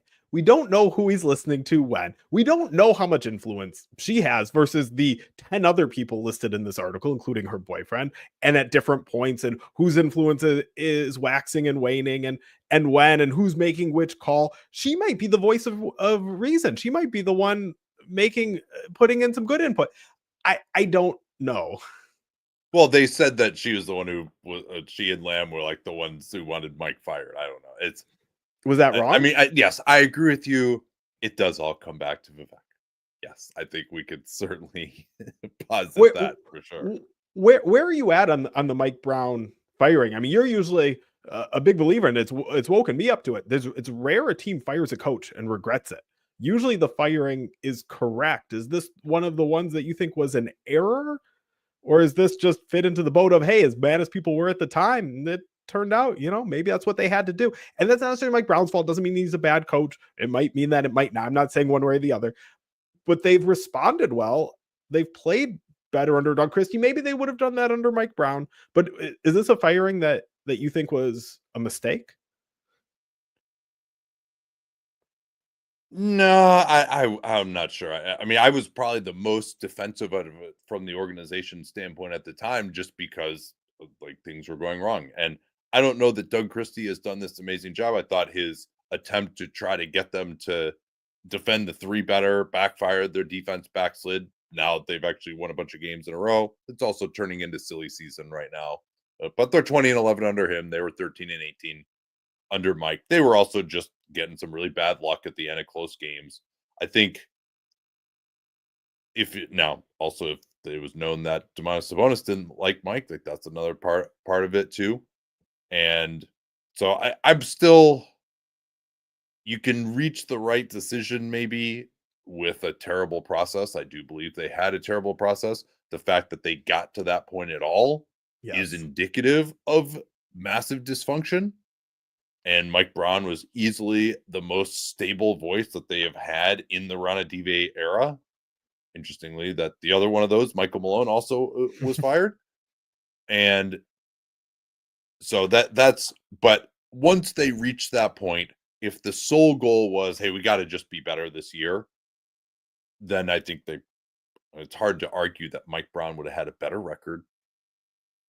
A But if lot you're of trying to build something for the long term there that's stable, I mean, and like, De'Aaron Fox wasn't going to like not ask for a trade if they kept Mike Brown.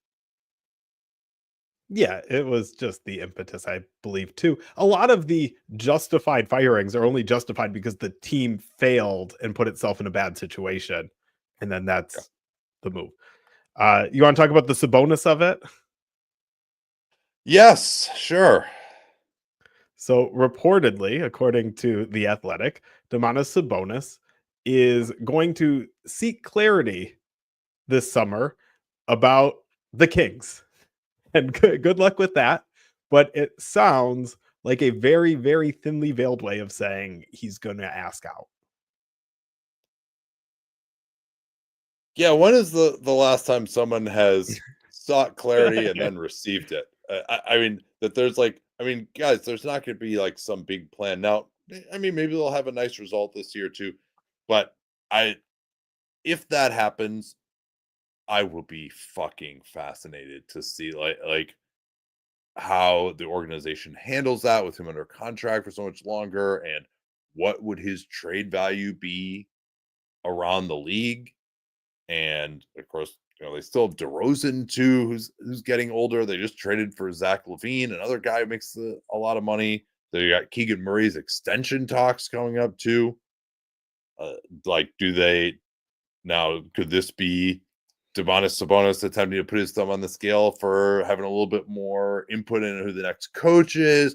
There's a lot of stuff that could, but just throwing that little monkey wrench in to this hornet's nest really going with the animal analogies here, would be absolutely fascinating. I certainly hope that happens on a number of fronts.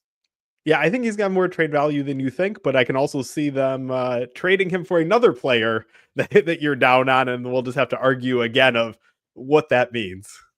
If an official trade request is made, or whatever, not official but If he's reported, traded. we no, You if say we before. find that out that he really has requested a trade, we have to do a Domantas Sabonis mock trade episode. Malik Monk also missed a couple of games with this toe issue. He got his foot stepped on in the Dallas game Monday, the one that Kyrie hurt himself, and he's trending towards being back, maybe a little bit behind Sabonis. Sabonis had that hamstring strain. He's been cleared to resume on-court workouts, so it seems like maybe within a week or so he could be back. This seemed like a mild hamstring strain. Monk maybe is a little bit slower timeline than that. And then, yeah, let's just get to this absolute shit show in Dallas injury-wise. Yes, I'm hoping we're going to find out. There's a clause in the CBA that teams have to have 8 players on the bench for each game. And I'm hoping we're going to figure out what that means, because I don't know of a team that hasn't, but the Dallas Mavericks are getting close to being down to 7 players. Let's start with the good news. Caleb Martin is finally playing. He played today, shot 1 for 6, 3 points. But for him to be back, he hadn't played since the trade deadline. If you remember, they had to amend that trade because of his health. And it's like, who cares now, right? But the idea that the Mavericks needed to get Caleb Martin to upgrade their postseason run chances just seems so foreign, especially because of all these other injuries. Omax Prosperi is going to be out for the year with season-ending wrist surgery. There's talk that Anthony that Davis one totally slipped under the radar for me. I was like going through all of the notes today, and I was like, well, that's another one. Like, they have a guy out for the season, and I just like, they have so many injuries, I didn't even see it when it happened. Yeah, and so then who knows about Lively and Gafford? You're not hearing much as the team crumbles. You probably won't hear until you hear that they're out, unless they hang around. They were supposed to have updates on those guys. There was like 2 weeks they're going to give updates on him, on Lively, AD, and Gafford, and all of them were just like, they're progressing. Talk to you in 2 weeks. PJ Washington with an ankle injury, Kai Jones with a quad injury, Brandon Williams with left hamstring tightness. Or the first 2, excuse me, did not play against the Suns. Brandon Williams left the game against the Suns. The one silver lining for this, in addition to just the injuries, the Mavericks are running low on two-way games. So at least when it's a two-way player hurt, it saves that a little bit eventually for when that's going to be coming for them. They get late enough in the season, they can sign another player, but they are so close to their first apron hard cap. They can't even sign a guy on the 10-day contract. They haven't mapped out which day of the season they can sign somebody, but it's going to be with fewer than 10 days remaining. Are they just going to have to like force Kyrie to just be in uniform on the bench, even when everyone knows that he can't play, to satisfy the 8-player rule? Kind of a bummer for Brandon Williams, who had 31 in their previous game. I think he's one of 6 two-way players. Dan, do you know who is the highest scoring two-way player ever in a game? In a game? Oh, that is a great question. Did the second Mike James ever have a big game? I'll give you a hint. I'm going to give you a couple of hints. He was a Dallas Maverick. This game occurred on the last day of the 2018 season. And I believe that this player, after scoring 36 points, never appeared in the NBA again. I don't know if I'm going to get the name exactly right. Although I was thinking did he do it with Dallas or do it with a different team? No, it was with Dallas. It was also in a game in which Jamal Crawford scored 50 points. I can't remember whether Crawford came back during the. He did come back. He played one game for the Nets. What should have been his last ever NBA game. Okay, I'm thinking Alec Peters, something like that. But Alec Peters, is that right? Yes. Yeah. Yes. I saw a tweet from the Mavs play-by-play guy, Mark Baldwin, had that. But I thought anyway, he did it with Brandon the Suns, so Williams, it shows how memorable it was. I couldn't even get the team, but yes, I do remember the game. I do remember him doing that. so they were, and maybe you can look up while I'm talking whether he actually played in the NBA again. No, He because didn't. If he did, it was a while ago.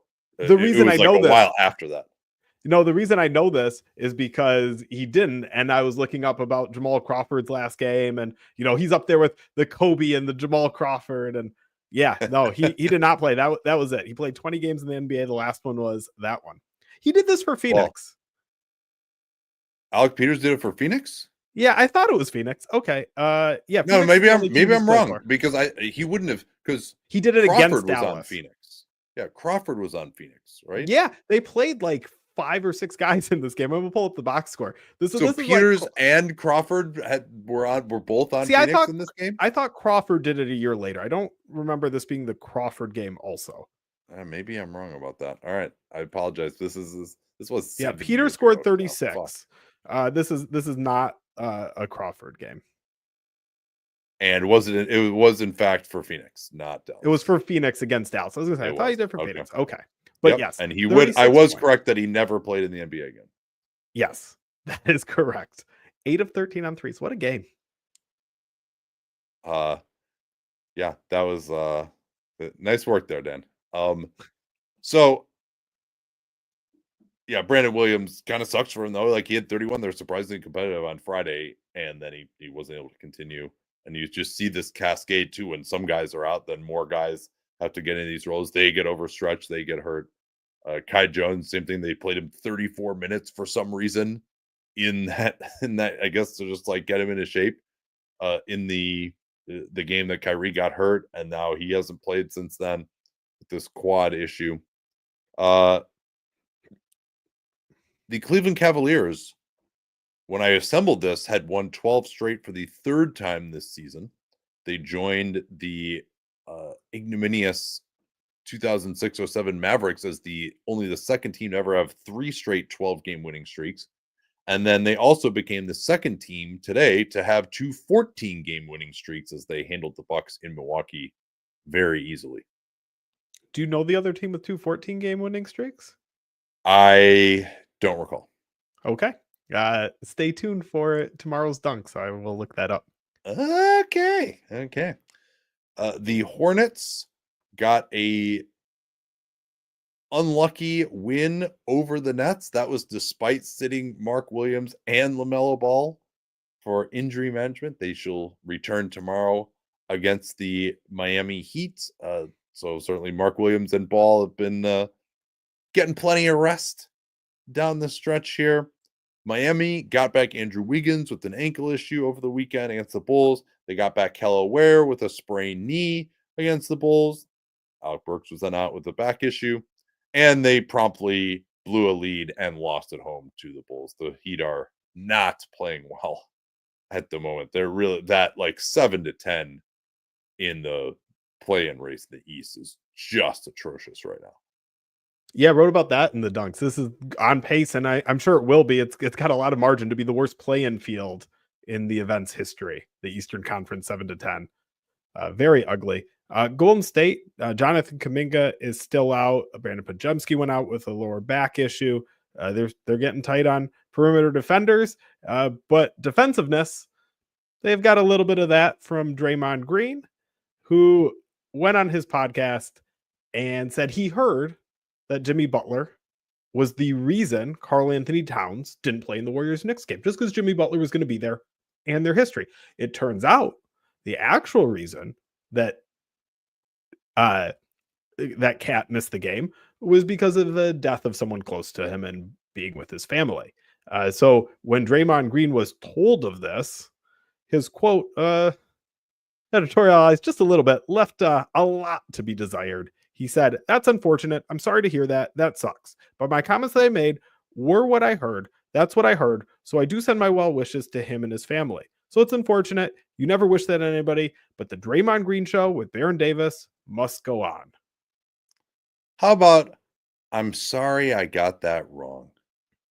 Or maybe you just don't fucking say anything that you don't know anything about, particularly because Karl Anthony Towns had 44 against Jimmy Butler earlier this year in Yeah. Miami. And I mean, and that's so rich coming from Draymond too. I actually thought he had a lot of potential as a media guy. I thought early on in his TNT tenure, he was really like going out of his way to like show stuff that you just like their usual suite of analysts wasn't doing. And now it seems like what he's trying to do is just be the next Chuck and be even more of an uninformed blowhard. It kills me because like I mean I've had conversations with him, like he really knows basketball. Everyone who listens to him knows that, but he's just like trying to be such like a blowhard asshole. And particularly it's so rich when he's called out the media for getting stuff wrong all the time. It's like, nah, buddy, like you're doing like no actual media member of any accreditation whatsoever would ever make a mistake like this, and especially not in pursuit of just being a dick.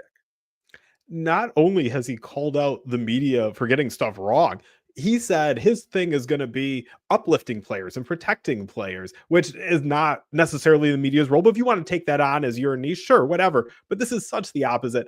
I do feel for him a little bit that, yeah, you're right. He's just trying to be a dick. He's trying to be provocative, and he really stepped in one. I mean, that just thinks like he is trying to needle cat.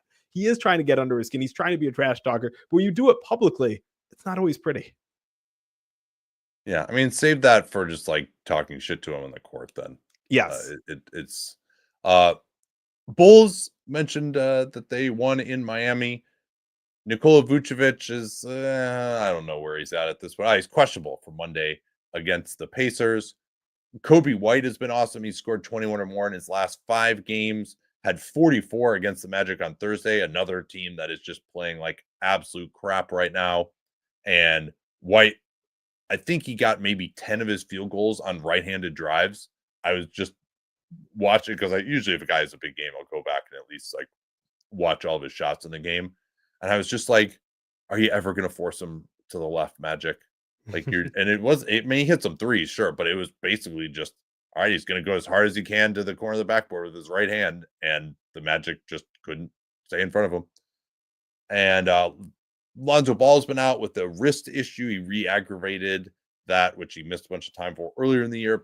Patrick Williams has a quad as well. And so, yeah, he's questionable for Monday against the Pacers. And Ayo Dosunmu suffered that shoulder issue. It's going to be the typical timeline for a shoulder surgery, probably a rotator cuff issue, 4 to 6 months before he'll be able to resume 5-on-5 activities. So that's basically beginning of training camp. What do we have here for the Indiana Pacers, who they play tomorrow?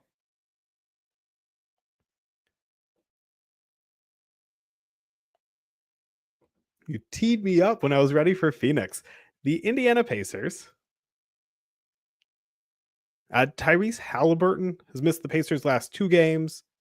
Jarris Walker, Ben Shepherd already playing a little more. Jarris Walker gets in the rotation. He's questionable for tomorrow against the Bulls with his hip injury, him being Tyrese Halliburton there. Mathurin played against the Hawks. However, TJ McConnell sprained his ankle in that game. Yeah, Halliburton was already out. They lost to the Hawks. McConnell is questionable as well. He's had a couple of ankle issues over the last 2 weeks. I'll set you up for Phoenix, though, here. Phoenix, Bradley Beal dealing with his calf injury in and out. He played today. Played 29 minutes, scored 19 points on 7 of 10 shooting in that pivotal win over the Mavericks. I don't know if you want to talk anymore. I already mentioned in the dunks about that KD Mike Budenholzer video where the timeout, the Suns are getting killed. It's looking ugly. Budenholzer grabs KD's arm. KD yanks his arm away, keeps walking. They're jawing a little bit. And then it turns out they got on the same page. KD led a big comeback. I think that was against the Clippers, right? Yeah.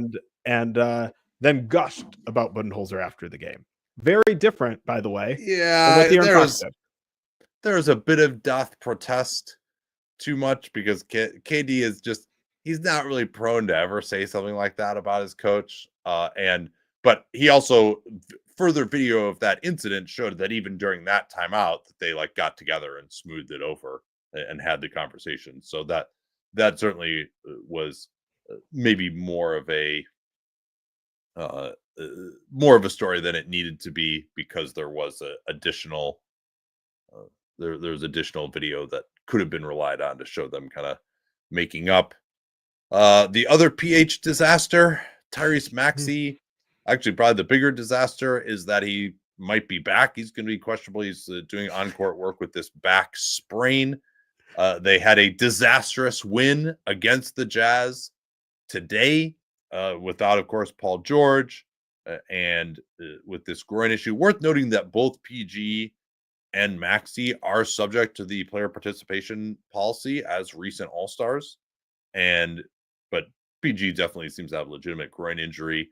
I'm going to be quite curious to see how they're going to handle Maxey, though, who's been kind of an Iron Man over the years. And if there is this most of the time, teams who are tanking don't have players who are subject to the player participation policy, so it's easy for them. This might get a little difficult, but we know that Philly, however they decide to handle it with the injuries, will do it in the most PR savvy manner that they possibly can.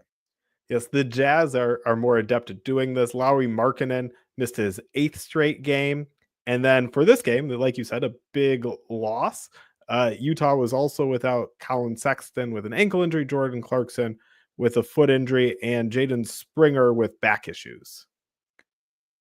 And Walker Kessler for ellipsis, and John Collins with back issue too. Speaking of the invertebrate tankers among us, the Toronto Raptors have some injury issues. Jakob Poeltl won't play in their second of a set against the Wizards. He's been on this strict 24-minute limit coming back from a hip issue,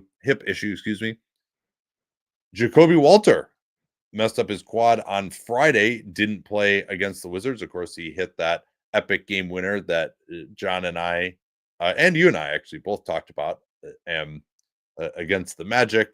That was so funny. The Raps are on the exact same plan then against the Wizards, who actually played their guys. The Wiz have plenty of potential wins to work with, as bad as they have been. And Wiz were still ahead, even when Toronto played their guys. Like RJ Barrett was really bad. Scotty Barnes was 4-16. They went to the same rotation, basically, that Darko Rajakovic went to in the Magic game. First, he took out Barnes. I don't think quickly didn't even play. Then Barrett didn't play after about 5 minutes left. Still, the Raps make a great comeback. Jamal Shed hits this awesome game winner. Scotiabank Arena is going nuts. And just the tiniest bit of his index fingernail was still touching the ball as he banked home the winner after blowing by Marcus Smart and finishing over Alex Sarr. So the Raps, I really wish that they would have just been punished for with karma, but Shed's shot was microseconds too late in the end. Yeah, the Wizards surprisingly allowing this to happen, bringing back Jordan Poole. He had missed a game with an elbow injury, and then he comes back, scores 34 points. They're +6 with him on the court. Very easily could have made the difference. Colby Jones with an Achilles injury has yet to play for the Wizards since they acquired him from the Kings, as I'm sure everybody listening remembers happening. No, I got to admit, I saw this note and I'm like, oh yeah, that's right.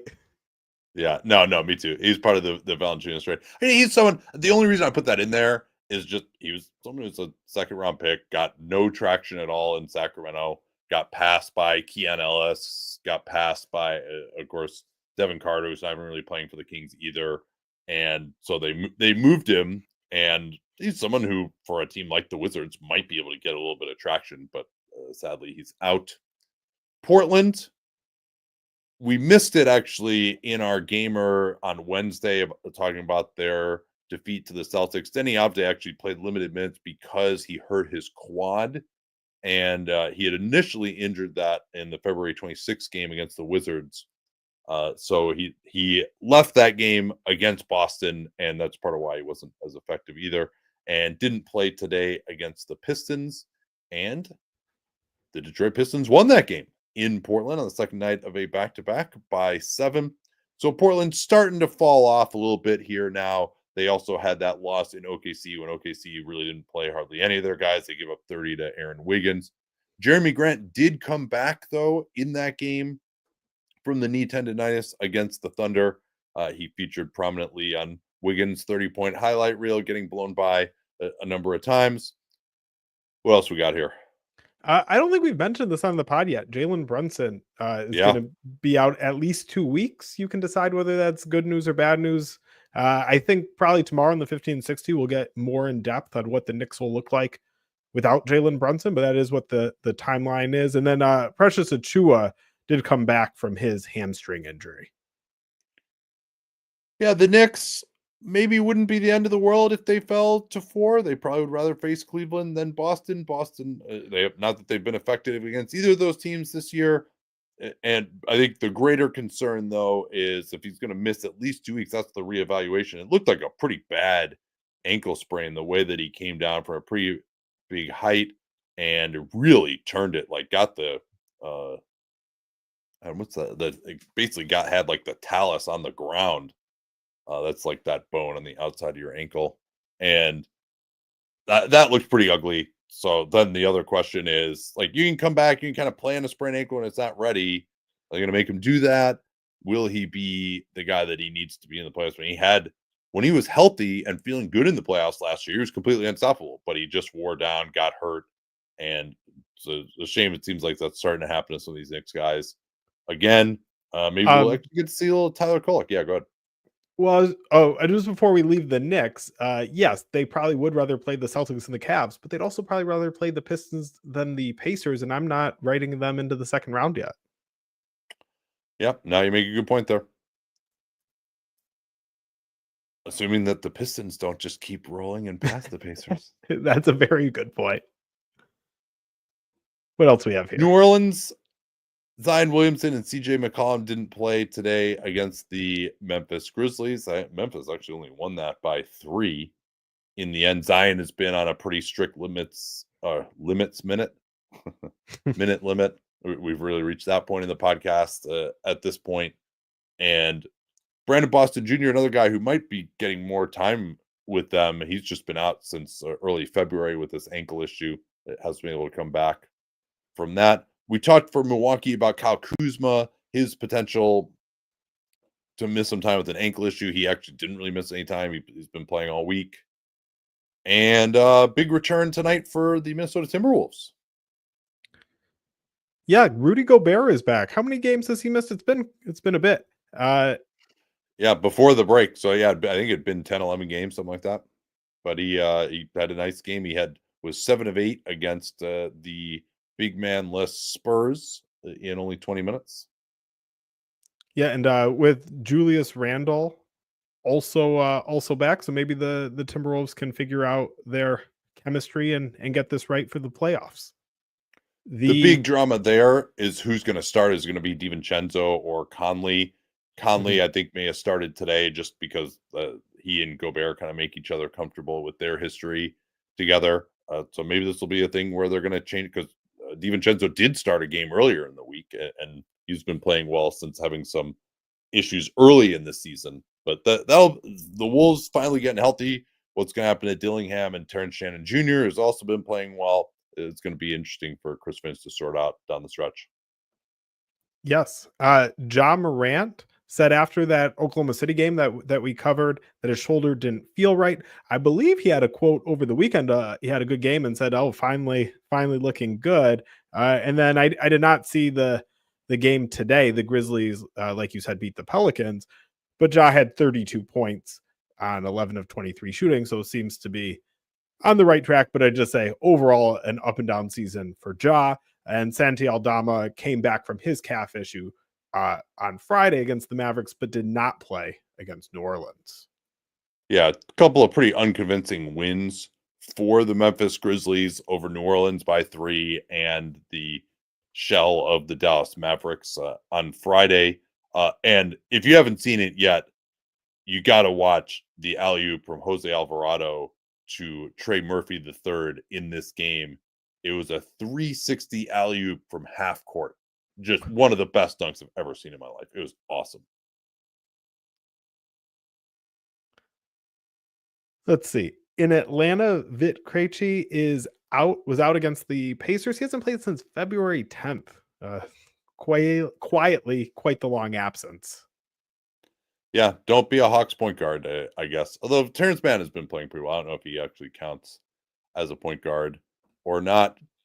Cam Johnson had a really nice game over the weekend, had 26 points, and then sat out, of course, in that crucial loss to the Hornets. He'll be back on Monday. Noah Clowney is actually going to be back as well. He's been out for a month with the Nets. Can't say I've been too focused on their games so far, but I have been focused on the Clippers games, and Ben Simmons just has not been able to really get his Clippers career started. He's missing a bunch of time now. He's not even going to be on their upcoming 3-game trip with a knee issue. And Norm Powell, that hamstring, the issue that he suffered against the Lakers, going to be reevaluated in about 10 days. So that's probably 5-6 days from now. But they did get Derek Jones Jr. back after a 3-game absence from a groin issue against the Knicks. This is why Nate is a superstar. He sensed my trepidation. We're getting late on the list of teams. He knows that I don't know if we've said these teams. Have we not said them? He's like, I'm just going to go. I'm going to carry us down the stretch. I'm going to put man on my back. I'm going to say all the last ones, and I'm going to skip the one that was still in there that we already said, but he doesn't know if we said it. He didn't know if we said the Clippers. Maybe we said that one. Maybe we're not going to get to it because he's going to delete it. He didn't know. That is a superstar move. Bravo. All right, then. Well, we'll be back to do at least some 15 and 60 tomorrow as we move towards the stretch run and try to make the most of the good basketball that remains here before we truly get into the crazy season. But we've got, how many teams do you say are actively tanking right now? Let's see.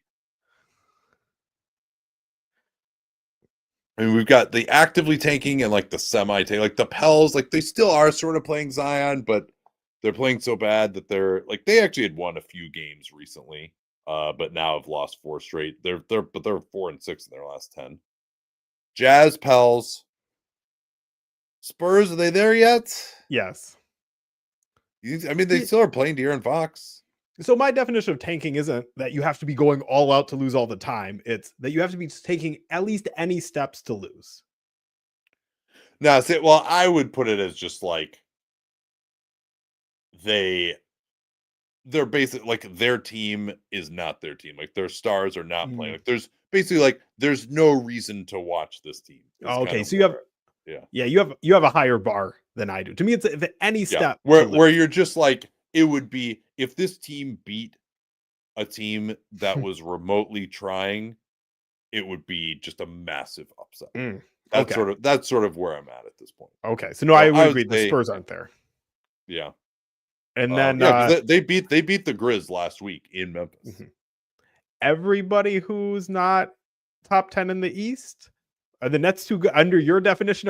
Can the Nets beat good teams? Are they just too good to be tanking? Nah, not after they lost to Charlotte without LaMelo and Mark Williams on Saturday. I think they figured it out. Everybody, so there's 5 teams in the East, and then I think the Mavs are there. I think the Mavs are there right now. Obviously not intentionally, but they will. I mean, they don't have anybody who's worth watching at this point. The 8th man on the bench to see what happens, to see if he's in uniform. I am so tuned into the Mavericks. They're the most dramatic team in the league. I would say 9 teams. 9 teams are taking right now. The Mavs. I'll put the Spurs. Maybe not the Spurs. All right, 8 teams: Mavs, Pels, Jazz, and then the bottom 5 in the East. By your definition, that sounds about right. Yeah. Well, good. It's my definition. I'm glad I was able to adhere to it and properly assess. Okay, let's not turn this podcast into another edition of the Utah Jazz. We will finish up here, and we'll talk to y'all tomorrow.